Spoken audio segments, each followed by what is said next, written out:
Now you might be saying to yourself, what the hell are we doing back here? Another Family Guy video? But surely we already did the Quagmire's Dad episode, and we did the Trans Fat episode, and we did the Brider episode.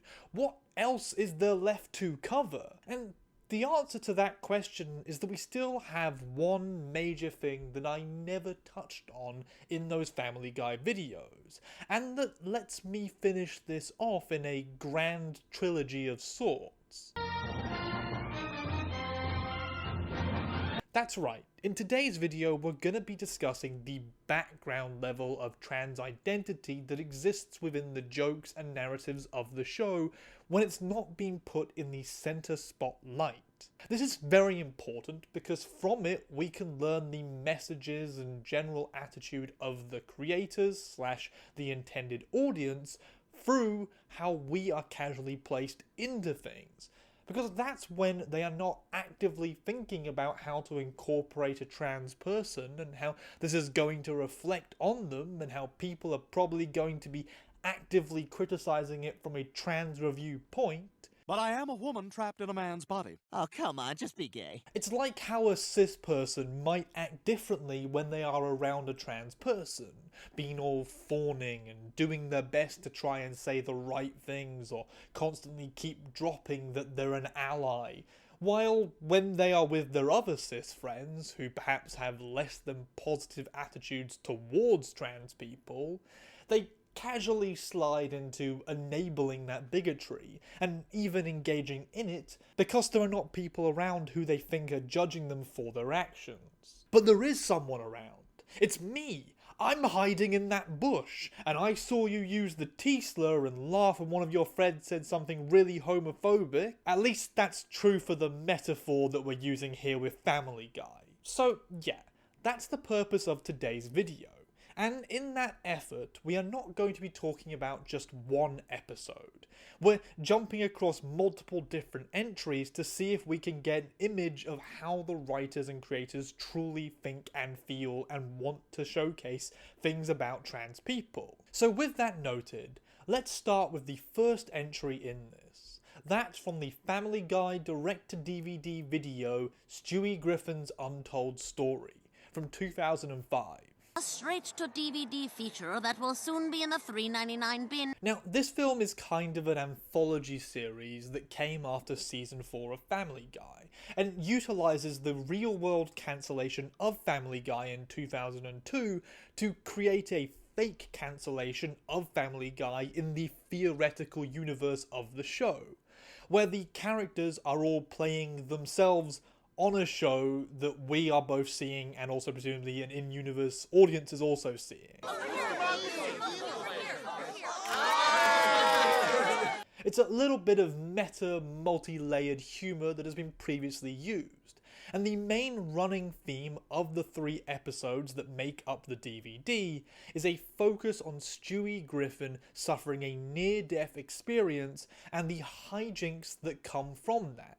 Namely, Stewie trying to be a good person after going to hell in Stewie Be Good, Stewie seeing a character who looks like him and trying to track him down in Bango Was His Name-O, and finally Stewie meeting himself from 30 years in the future in Stu and Stewie's Excellent Adventure. Because I'm not your father, I'm you. Now, it's in that final installment where we discover the transgender element that we want to discuss. And as far as the canonicity of all of this, who the hell knows? It's like the Simpsons future episodes, where they change up the outcomes every goddamn time, so they could all be real, or potential options, or none of them could be real. But let's work with what we have here, because the canon aspect doesn't actually matter a huge amount. It's mostly about how the show handles the idea of transness and inserts it into the show, especially back in 2005 when this released. Cause let's face it, that was not a good decade for trans rep, or for adult comedy shows to not engage in massive amounts of transphobia and pass it off as just making fun of everybody equally, a statement that ignores the fact that not everyone is equal, and therefore punching down on certain groups by abusing stereotypes that the majority audience agree with and find funny out of a systemic feeling of disgust or hate towards that group, is a problem, and feeds those consistent bigoted attitudes by normalizing them as just a joke. A joke like the group that they're making fun of. I want you to have sex with your father. What? I've played this game before with fans of these shows, and I get it. If you're a fan, it's hard to concede any points of criticism because it feels like an attack on you personally. But how about we all just chill for 2 seconds and try not tying our own sense of self and worth to a TV show just long enough to be able to hear someone, me, say mean things about it. With that explanationing done, Stewie Griffin's untold story shows us the future of the Griffin family, and most importantly introduces us to this gentleman, who walks in wearing the exact same clothes as Meg always wears, except for the fact that he has a deep voice, a moustache, and shorter hair. Wow, I wonder what could have possibly happened here. Knock, knock. Oh, hi, Ron. Who's that fella? Yeah, it's Ron, and as old as Stewie informs us, that's Meg who had a sex change after college, and then there is a little bit about younger Stewie being amazed that Ron went to college, and also Ron talking about needing to shave his beard, which gets a response from Peter about how they all know that he's a guy now. Later on, when the kids are telling their parents that someone wants to put them in a retirement home, we see Ron get dead-named by Peter, which leads to him aggressively responding and reminding Peter that that isn't his name anymore. That doesn't sound ridiculous at all, Meg. My name is Ron. And even further later on, during a conversation at the retirement home between Lois and the Stewies, we see that Lois also doesn't respect her son at all when he isn't in the room, and just calls him Meg still. Like the time he spent Meg's college money on that medieval catapult. And finally, at the end of the episode, we see back in the past that, well, I guess arguably Ron, based on what we know, just Ron pre-transition, is talking to a guy and asks him his name. Ron, huh? You know, I've always really liked that name. Ron. Only to be told that his name is Ron, which gets pre-transition Ron thinking about how they have always liked that name. And that's it. Yet again, just to remind you, this isn't a full trans episode, and it never was going to be. It's just a brief trans insert used as predominantly a background continuing gag. Now, with it explained what's going on, what's the takeaway here about this utilization of trans identity around potentially Meg/or Ron? It's questionable only because, as I said, they never really bothered exploring this much at all afterwards, and it is truly just a throwaway idea that ties transgender people to the most hated character on the show by the other characters. A character who is always dogged for just existing, so it feels a little bit already like it's kind of playing down the trans community a bit by who we are being connected to. So we're picking you because you have 3 sons. But I'm not. Shut up, Greg. I mean, one big element that we do need to think of with this insertion into the show is that it is primarily a comedy show. And so that means that anything that happened with Meg/Ron here is meant to be a joke. So let me ask you, what's the joke? Knock, knock. It's Meg. She had a sex change right after college. Because it's not like Ron really does anything funny except for being a trans man. And so that sort of makes it clear that the joke falls into one of 2 possible interpretations. Either it's funny that Meg/Ron transitioned into a man, or it's funny that Meg/Ron is a trans man. Because there isn't a whole lot of humour otherwise within the show which revolves around Ron and his character, except for the notion of existing. In fact, we see from the interactions of the parents that they don't really consider Ron to be Ron either, and keep dead-naming him despite his insistences. And so that really adds to the overall lackluster and unserious way that Family Guy puts in this trans person. And it doesn't sound ridiculous at all, Meg. My name is Ron. A level of mockery that makes sense considering that this is meant to be Meg. Thank you, Meg. Who did your procedure? You just burned your last friend in this room, lady. It's not necessarily as immediately cruel and aggressively bigoted as the transgender-specific episodes that they have made for this show, but it's more casually transphobic in the sense that it's placing the trans community into the spotlight as a joke just for being who we are. Funny by pure virtue of existing at all, and also perhaps comedic because we are getting linked to a character who was so hated on for their femininity that they ran away into masculinity. You know, for my face, where I grow my beard. Okay, we get it, Ron. You're a guy. The other secret interpretation of why the Meg transitioning thing could be seen as a joke, and if so, still leaning into an interpretation of trans people that's a bigoted stereotype. An interpretation that views transitioning as just a person changing themselves because they can't handle the gender they were born as. And also, it's Meg. Let's face it. It's all frivolous and underexplored and uses us as little more than an offhanded comment that doesn't feel funny, but must be, because why the fuck else would it be in this comedy show as a bit if it wasn't meant to be for humour? Regardless, with that commented on, it's time to move to our next small bit of transness in Family Guy. Coming to us from Season 11's Episode 12, Valentine's Day in Quahog. And you might think that I would be talking about the small story featuring Quagmire getting perceived by everyone as a woman, but actually that's weirdly not anything much at all, and is mostly just used as a gag for Quagmire to feel up women under the guise of it. I'm gonna do things differently. Come here, you guys. I keep saying Quagmire and it feels like that's not his real name. Can I just call him Glenn? I'm going to call him Glenn from now on. And a real little bit of trans stuff comes from the story of Brian meeting all his exes in the hope that he learns something from it. And one of those exes being Ida Davis, the trans woman parent of Glenn, who is a continual trans character and has appeared before somewhat frequently on this channel. Take it off! I want to see if mine look right. It's generally never a good appearance, so, you know, keep those hopes low.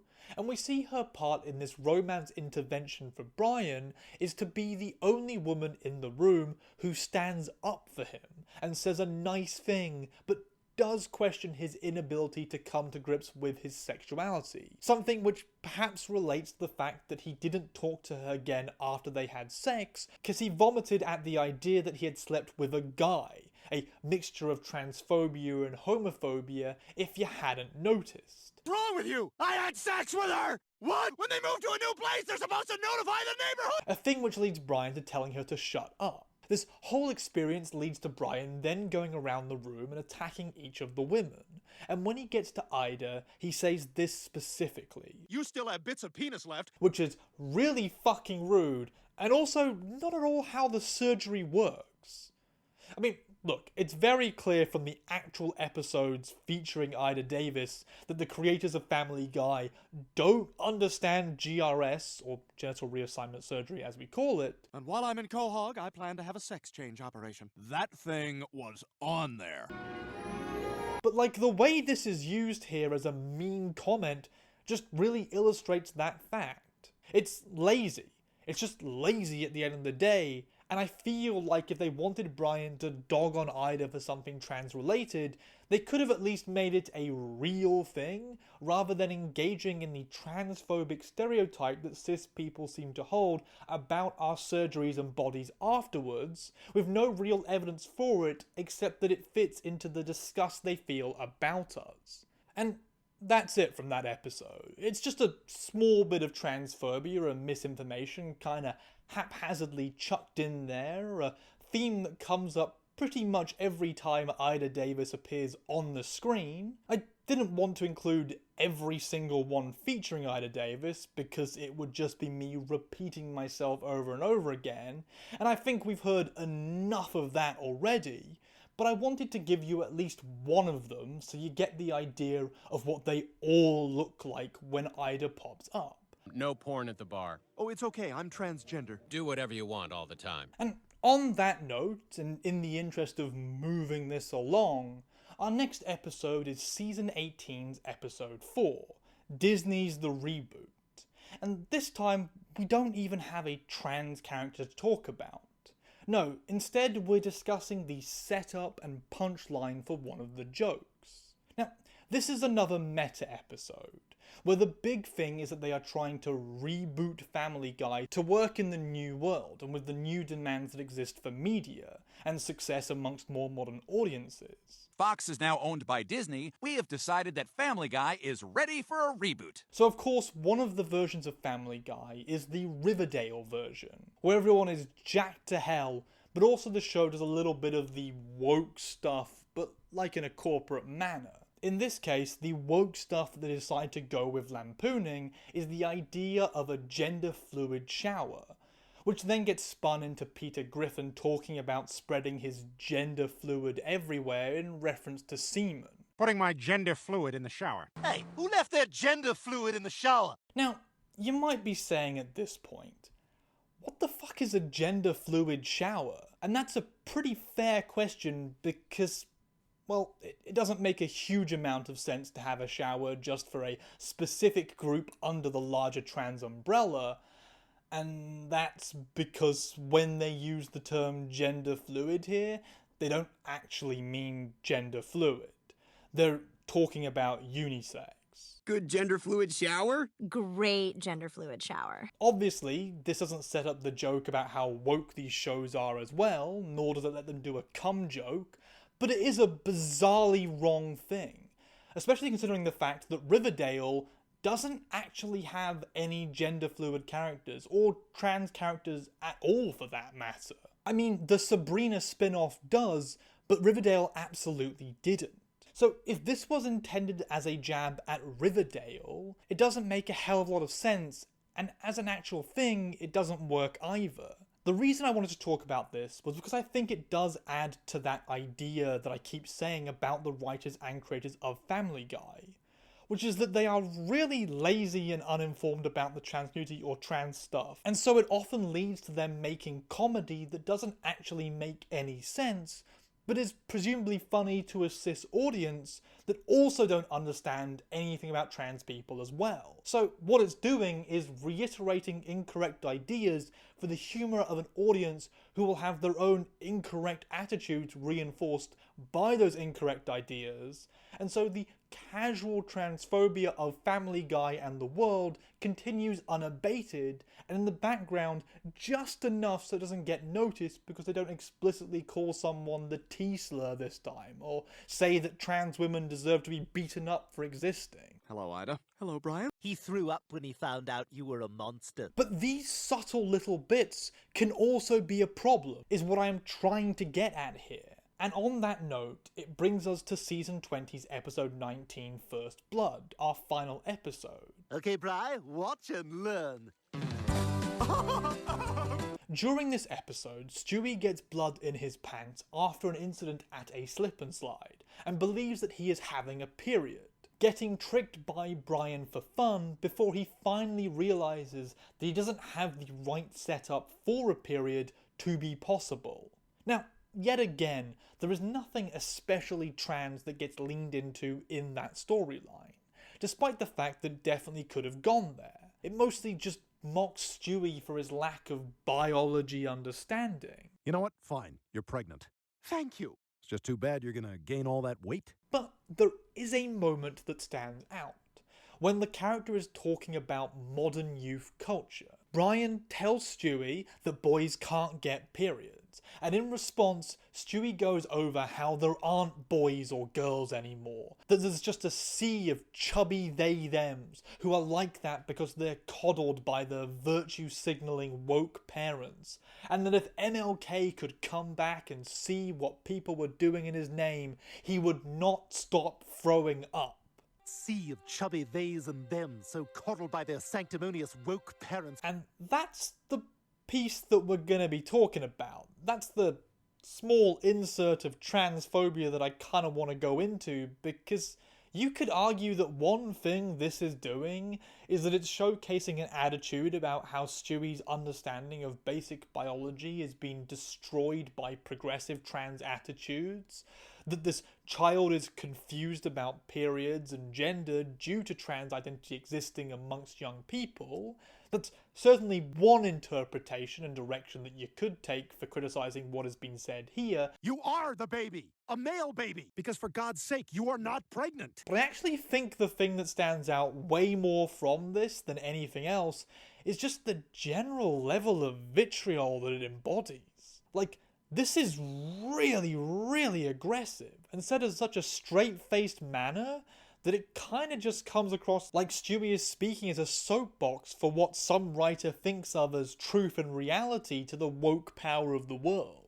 If Martin Luther King could come back and see what they were doing in his name, he'd never stop throwing up. But yet again, it's all just kind of lazy transphobia.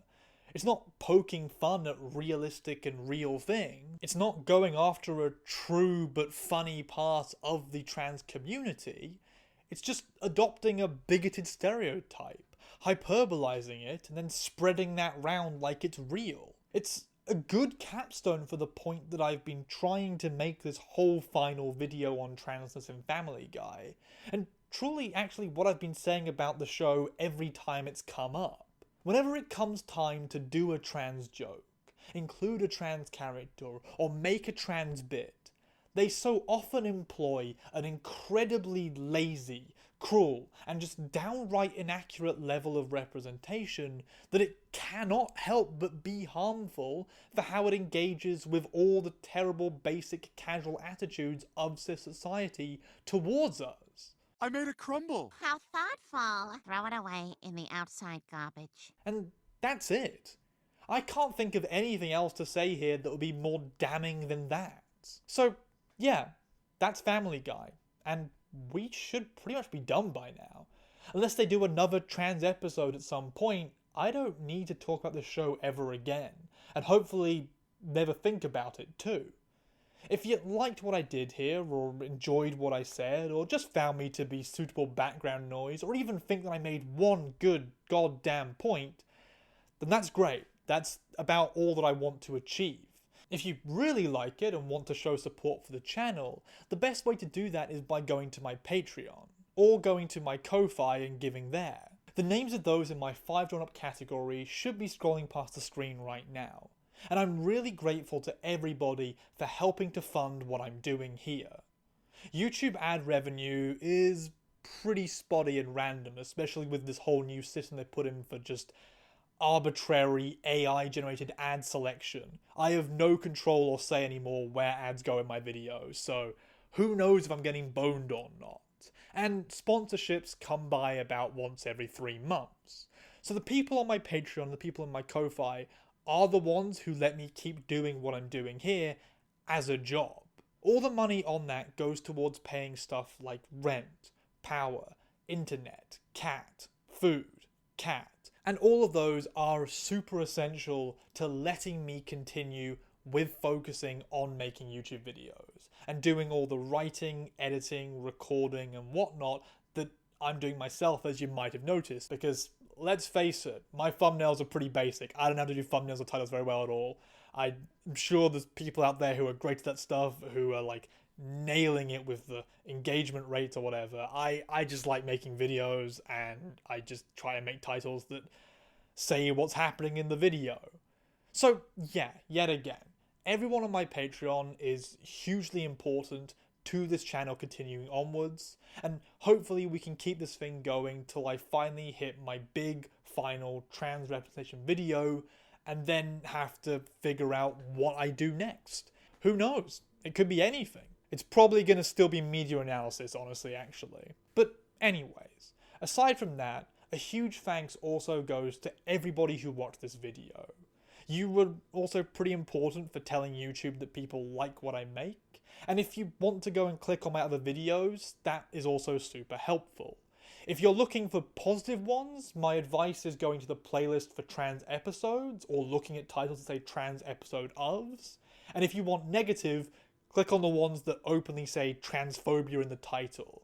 That's basically how I've been dividing them up. Of course, I've also got other videos too, like the 10-hour Harry Potter video, the Q-Force analysis video, or Twilight or Riverdale, so there's a couple of variants in there. With all of that said, once again, thanks to everybody, and I hope that you all have a great day.